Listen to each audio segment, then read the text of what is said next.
বিগত 17 বছর আমরা জুলুম নির্যাতনের পর আহ, এইবার 2026 সালে এই জাতীয় সংসদ নির্বাচনে অংশগ্রহণ করতে পেরেছি এবং জনগণ খুব আনন্দের সাথে ভোট দিয়েছে এবং জয় আমাদের পক্ষে হয়েছে আলহামদুলিল্লাহ। অনেক পরিশ্রমের পর দাঁড়িপাল্লার বিজয় হয়েছে। এজন্য আমরা খুবই খুশি, খুবই আনন্দিত। মানুষ অনেক সচেতন, তারা আর কোনো অন্যায় অনিয়ম দেখতে চায় না। আমরা চাই যে বাংলাদেশটা সুন্দর হোক, সবার অধিকার যেন সবাই ফিরে পায়, এটাই আমাদের কাম্য।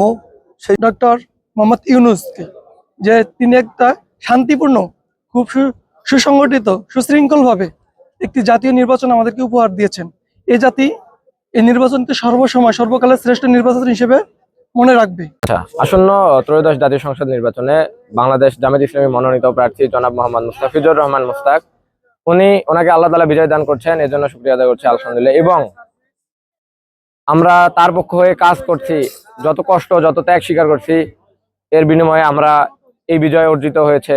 এজন্য আমরা আমাদের সকল কর্মীর প্রতি আন্তরিক শুভেচ্ছা এবং মোবারকবাদ। যারাই সরকার গঠন করুক না কেন, আমরা চাইবো চাঁদাবাজি টেন্ডারবাজি মুক্ত একটি দেশ, সুশৃঙ্খল ভাবে যেন এই সরকারটি পরিচালিত হয়।